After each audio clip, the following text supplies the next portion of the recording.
The star map glowed softly in the observation deck of the Heritage, casting blue light across Thomas Reed's tired face. He stood alone, watching the approaching fleet of the Stellar Confederation. Their ships looked like silver leaves drifting through space, each one decorated with intricate geometric patterns that sparkled against the darkness. Something about those patterns caught his eye. He stepped closer to the window, squinting at the nearest ship. The spiraling shapes reminded him of something he had seen years ago, deep in the caves of southern France. But that was impossible. He shook his head, trying to focus on the task ahead. "Dr. Reed, they're requesting our presence in the main hall." The ship's computer spoke quietly. "The Confederation representatives have arrived." Thomas straightened his uniform and grabbed his tablet. As the lead Sinolinguist for humanity's first diplomatic mission, he couldn't afford to be distracted by idle thoughts about cave paintings. The Heritage had spent 6 months traveling to reach the Confederation's home system, carrying Earth's hopes for joining the galactic community. The main hall buzzed with nervous energy as Thomas entered. Captain Laura Moore stood at the front, her gray hair pulled back tightly, discussing last-minute details with her officers. The human delegation looked small in the massive room, just 20 people chosen to represent their entire species. The air shimmered, and 3 Confederation members appeared. They were tall, with iridescent skin that shifted colors like oil on water. Their leader, High Speaker Vrel, towered over the humans. His outer membrane rippled with patterns similar to those on their ships. "We welcome you to Confederation space," Vrel said through the translation device. His tone carried the same warmth as a teacher addressing a particularly slow student. "Though we must admit surprise at finding your species has achieved space travel so quickly." Thomas noticed the pause, the careful choice of words. The translator couldn't quite hide the condescension in Vrel's voice. Captain Moore stepped forward. "The people of Earth thank you for this opportunity. We look forward to sharing knowledge and establishing diplomatic relations with the Confederation." "Yes, well." Vrel's skin flickered with dark patterns. "We shall see what your species has to offer. Follow me to the briefing room. We have much to discuss about your current level of development." As they walked through the Heritage's corridors, Thomas found his attention drawn to the patterns that seemed to flow across Vrel's skin. They weren't random. They had structure, rhythm, almost like. "Dr. Reed." Captain Moore's voice snapped him back to attention. "The High Speaker asked you a question." "My apologies," Thomas said quickly. "I was admiring the beautiful patterns on your skin. They seem to have a fascinating mathematical precision." Vrel's membrane tightened, a gesture Thomas couldn't quite interpret. "These are sacred geometries, passed down through uncounted generations. They connect us to the first ones who seeded our civilization across the stars. Though I wouldn't expect you to understand their significance." "Of course," Thomas replied quietly, but his mind was racing. He pulled up images on his tablet as they entered the briefing room. Photographs he had taken years ago in those French caves. The similarity was striking now that he looked closer. Not just similar, but almost identical in some places. The briefing began, full of diplomatic pleasantries and thinly veiled assessments of humanity's worth. But Thomas barely heard it. He kept glancing between his tablet and the Confederation delegates, comparing the patterns. Could it be possible? The implications were enormous. He sent a quick message to his colleague, Dr. Anna Wells. "Need to talk after the meeting. Found something in the patterns. Might explain why those cave paintings never matched any known human writing system." The High Speaker was still talking, explaining how fortunate humans were to be considered for provisional contact status. His skin rippled with what Thomas now suspected were words, not just decorations. Words in a language that somehow had appeared on Earth thousands of years before humans had written language of their own. They weren't just meeting aliens, Thomas realized. They were meeting someone who had been to Earth before and forgotten about it. The library on the Heritage was quiet except for the soft hum of computers. Thomas Reed and Anna Wells sat surrounded by holographic displays, comparing the cave paintings from Earth with the historical records the Confederation had shared. Look at this one, Anna said, pointing to an image from a cave in Australia. The same triple spiral pattern. And here it is again in their ancient temple designs. She moved another image next to it, showing the ruins of a Confederation building from thousands of years ago. Thomas nodded, his excitement growing. It's not just the spirals. The line work, the connecting patterns, they're identical. These weren't random drawings by our ancestors. They were copying something they saw. But the Confederation doesn't even know what these patterns mean anymore, Anna said, pulling up their official records. They just call them sacred geometries and use them as decoration. Thomas stood up and walked to the window, watching the stars. The Heritage had docked at one of the Confederation's space stations, and he could see their ships moving in perfect formations nearby. What if that's why they look down on us? They lost their own history, and now they assume every younger species must be primitive. Anna typed quickly on her tablet, organizing their findings. The dating is the key. The cave paintings on Earth are around 50,000 years old. But according to these records, that's right when the Confederation lost contact with their early exploration teams. The computer chimed softly. Dr. Reed, the Confederation archives have granted your request for access to additional historical documents. New images filled the air around them. Thomas started sorting through them, his trained eye picking out patterns and similarities. Anna, look at this. Their ancient ships had these same markings we found in the Spanish cave systems. It's not decoration, it's writing. But how can we prove it? Anna asked. Practical as always. The Confederation experts have studied these patterns for centuries. They'll never believe two humans figured it out in a few days. Thomas smiled, picking up an old book he had brought from Earth. Because we have something they don't. Human archaeologists kept detailed records of every variation in these cave paintings. We treated them like a code to be broken, while the Confederation just accepted them as art. He pointed to a series of repeated patterns. See how these shapes always appear together, and how they change slightly each time, but in consistent ways. That's not artistic style. That's grammar. Anna's eyes widened as she started seeing it too. And look here, in their ship designs. The patterns aren't random at all. They're telling stories about where the ships came from and where they were going. The door chimed, making them both jump. Come in, Thomas called, quickly saving their work. Captain Moore walked in, looking tired after another day of diplomatic meetings. Please tell me you found something useful. The Confederation representatives are getting more condescending by the hour. Thomas gestured at their displays. Captain, we think their ancestors didn't just visit Earth. They tried to teach our ancestors to write. These patterns appear in caves all over our planet, and they're not just pretty pictures. They're an ancient form of their language. A language their own people have forgotten how to read. Anna added. But we might be able to decode it using our archaeological records. Captain Moore looked at the evidence, her expression thoughtful. Can you prove it? We need a little more time, Thomas said. But yes, I think we can.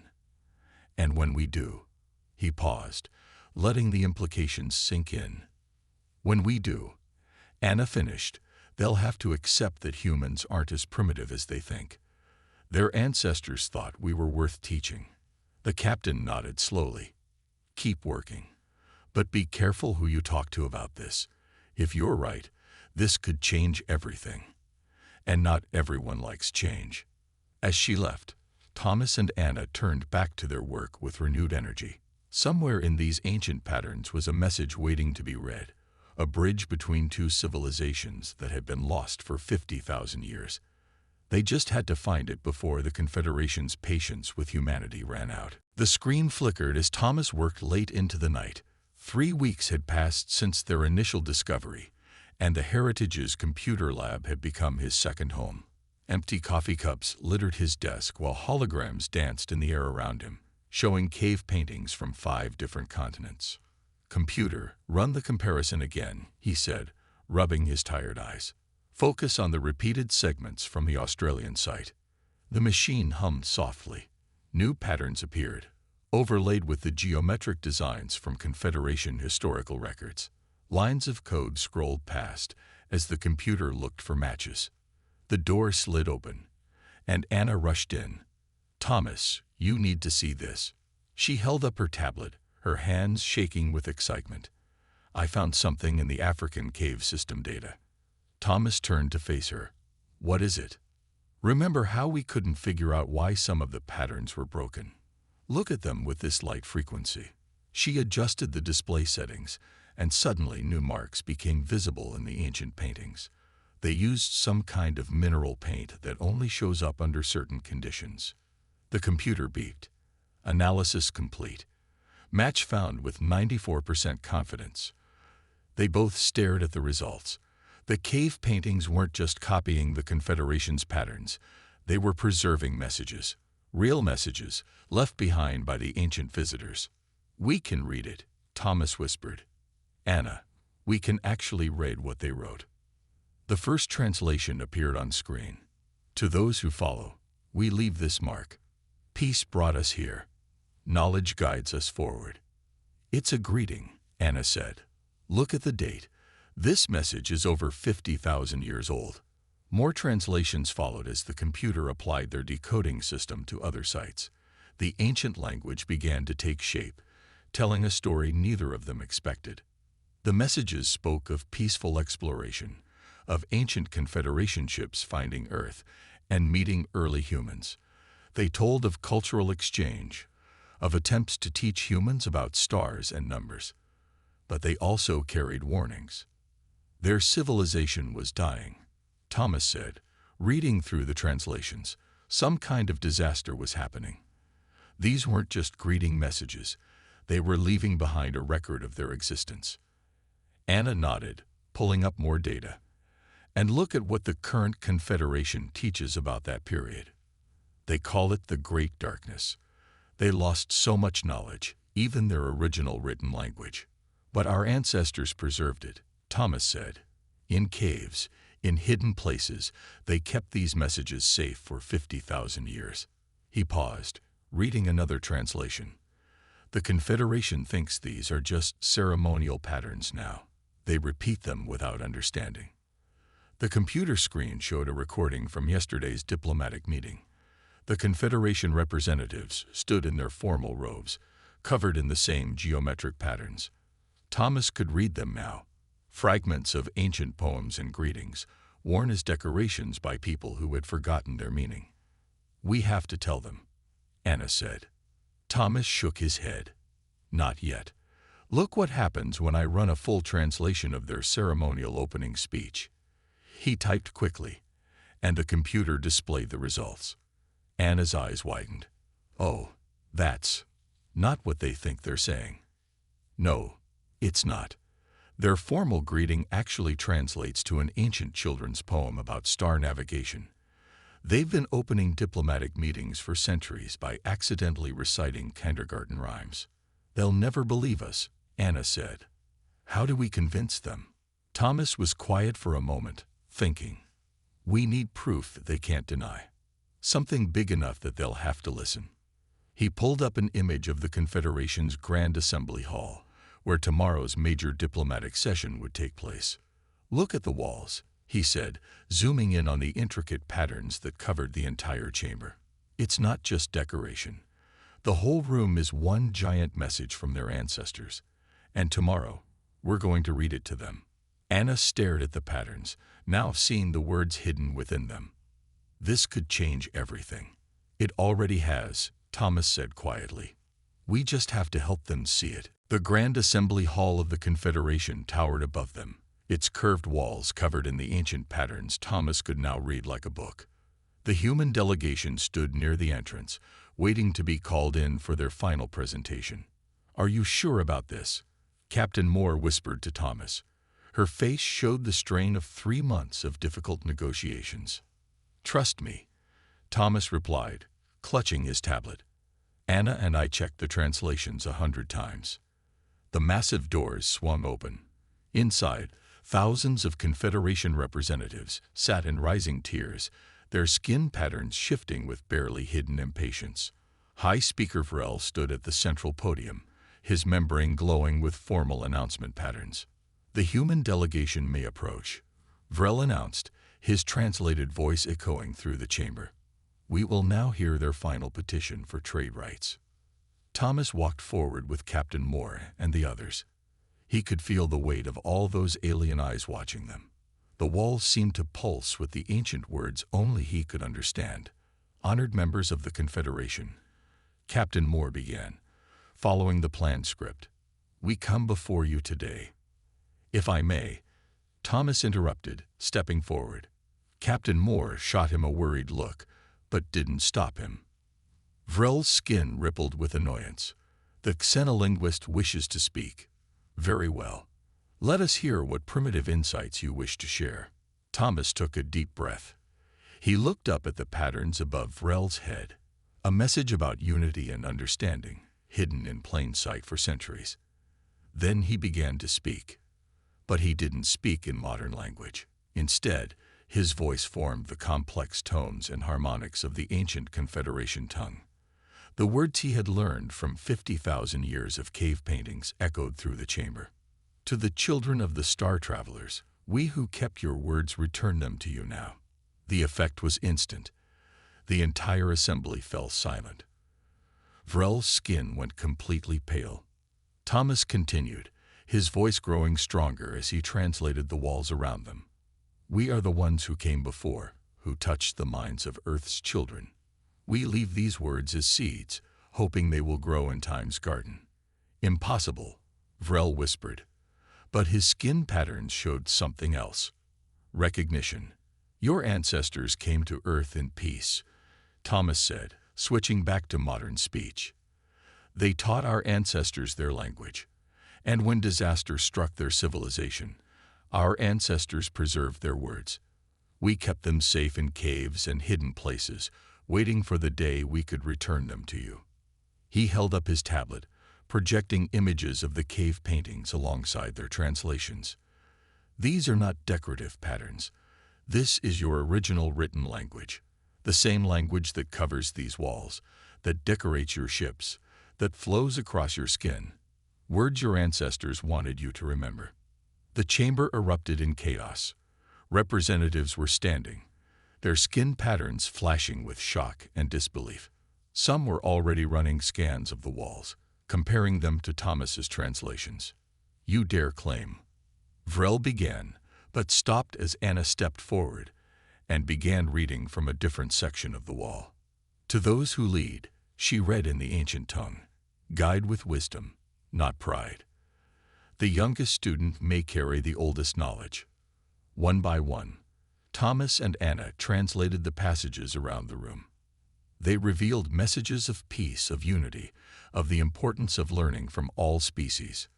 The very walls of the Confederation's most sacred chamber had been trying to teach them these lessons for centuries. The humans lie. Someone shouted from the upper tiers. This is a trick. No, Vrel said suddenly, his voice quiet but carrying through the chamber. His skin had shifted to show one of the oldest patterns, one that appeared in Earth's caves. No, they speak truth.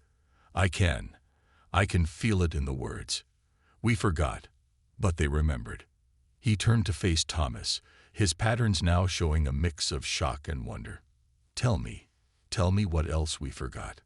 Tell me what else your people remembered for us. The next 3 days brought chaos to the Confederation capital. News of the humans' revelation spread quickly through their worlds. Thomas watched from the Heritage's observation deck as protest ships circled the space station, their hulls painted with competing messages in both modern and ancient script. The council has been arguing for 18 hours straight, Anna said, joining him at the window. She looked exhausted. Half of them want us to teach them everything we know. The other half want us expelled from their space immediately. And Vrel? Thomas asked. Still locked in his chambers. He hasn't made any public statements since the assembly. She paused, checking her tablet. But he just sent you a private message. He wants to meet. Alone. Thomas found Vrel in a small meditation chamber.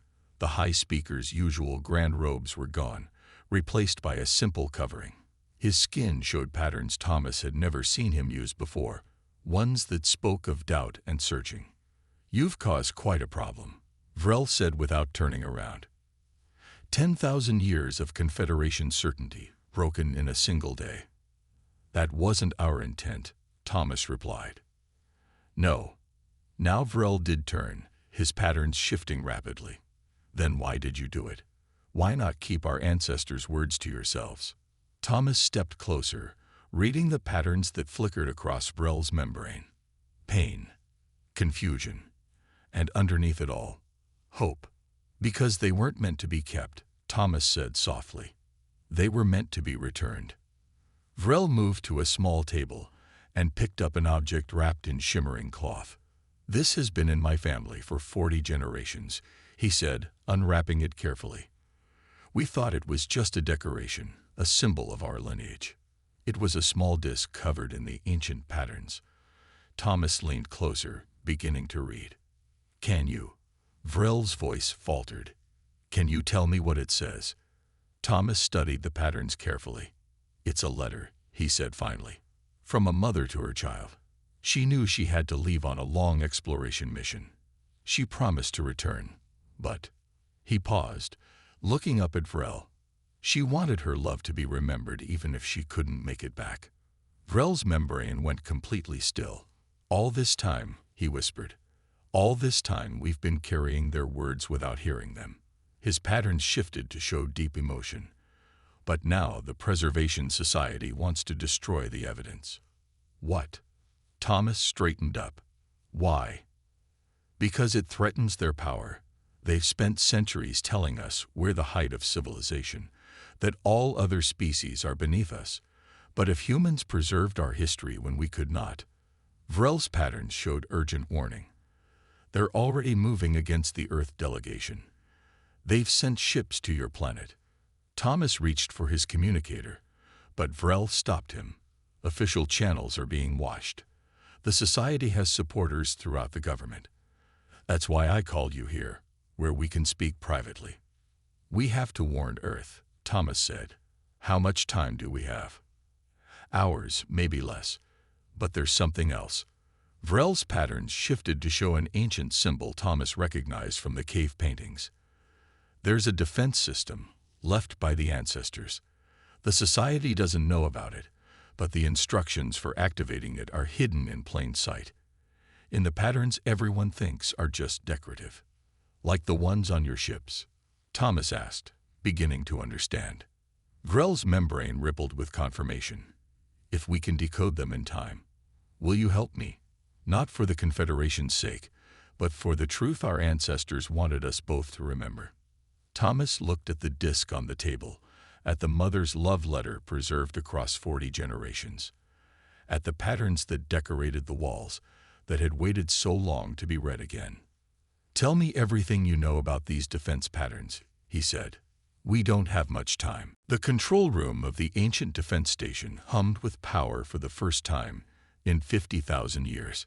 Thomas and Vrel worked quickly, translating the patterns that covered the curved walls while Anna coordinated with the Heritage through a secure channel. "The Society ships have jumped to light speed," she reported, checking the displays. "They'll reach Earth in 6 hours." "We're running out of time," Thomas said, his fingers moving across the control patterns. "These activation sequences are complex.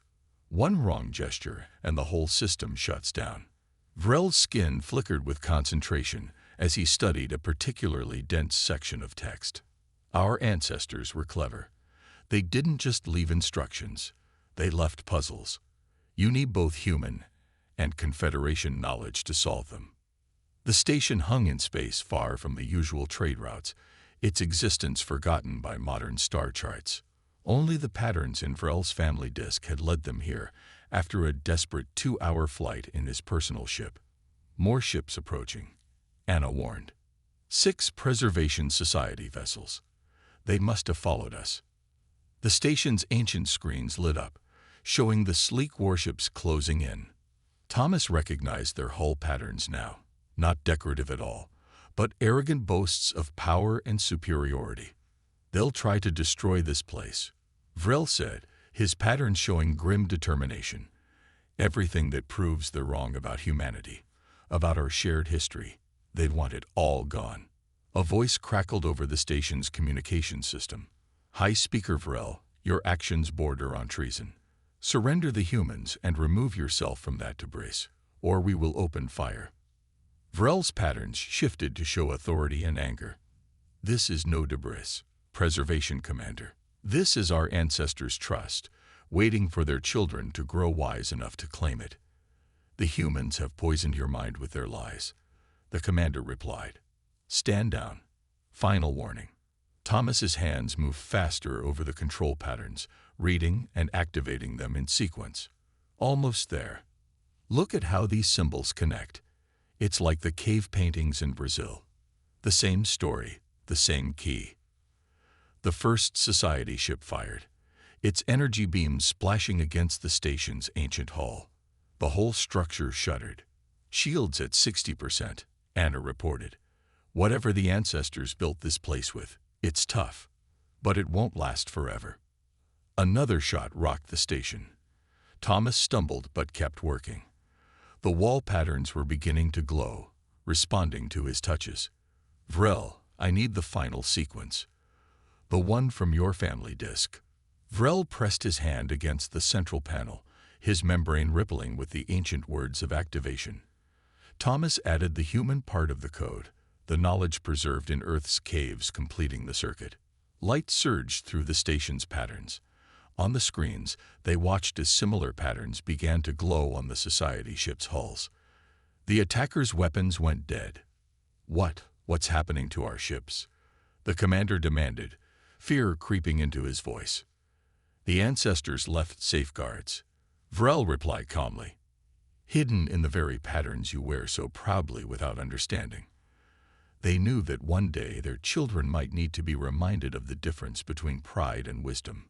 The society ships hung powerless in space, their own decorative patterns now holding them in a web of ancient technology. On their hulls, the glowing symbols rearranged themselves, showing messages of peace and cooperation that hadn't been read in 50,000 years. Send word to Earth, Thomas told Anna. Tell them the threat is contained. And tell the Confederation Council. Tell them it's time to remember who we all really are. Vrel's patterns showed a complex mix of emotions as he watched the society ships being towed away by automated defense drones. Our ancestors knew this day would come, he said quietly. They knew we would need both their oldest and youngest children to find our way forward. The station hummed around them, its patterns still glowing with ancient power and new purpose. Above them, the stars watched as humanity and the Confederation took their first real steps toward a shared future. 6 months later, Thomas stood in the newly built Hall of Ancient Learning, watching as students filled the chamber. The room was a perfect blend of human and Confederation design, with Earth cave paintings displayed alongside restored Confederation artifacts. Morning light streamed through the high windows, making the ancient patterns on the walls glow. Young humans sat next to Confederation youth, their study tablets displaying translations of the old language. In the front row, a human girl helped her Confederation friend practice the complex tones needed for proper pronunciation. Their easy friendship would have been unthinkable just months ago. Ready to begin? Anna asked, walking up with a stack of teaching materials. She had traded her old science uniform for the formal robes of a joint instructor, decorated with carefully chosen patterns that spoke of learning and growth. Thomas nodded, looking at his class notes one last time. The Institute of Ancient Studies had grown faster than anyone expected.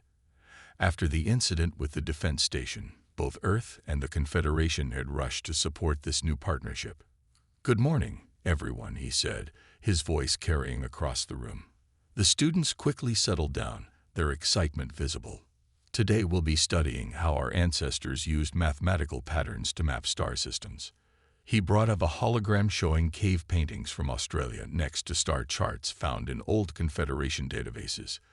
These patterns aren't just beautiful, they're star maps. Your ancestors, he looked at the Confederation students, left these for our ancestors to find. and they preserved them for 50,000 years. A Confederation student raised her hand, her skin showing patterns of curiosity. Professor Reed, is it true that some of these maps show stars that don't exist anymore? Excellent question, Thomas replied. In fact, the door at the back of the hall opened quietly. High Speaker Vrel entered, now wearing the simpler robes of his new position as Minister of Human Relations. His skin patterns showed pleasure at seeing the mixed class working together.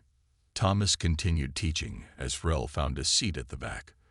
The lesson moved from star maps to navigation patterns, showing how ancient humans and Confederation explorers had worked together to map the galaxy. Near the end of the class, Vrel stood up. "If I may, Professor Reed." At Thomas's nod, he addressed the students. "What you learn here is more than just history.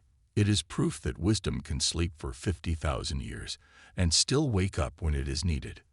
He walked to the front of the room, his patterns shifting to show the same ones that decorated the walls. "Humans kept our words safe when we forgot them. They treated our messages with respect, even before they knew what they meant. And now," he gestured at the mixed class, "now we learn from each other, as our ancestors hoped we would." One of the human students raised his hand.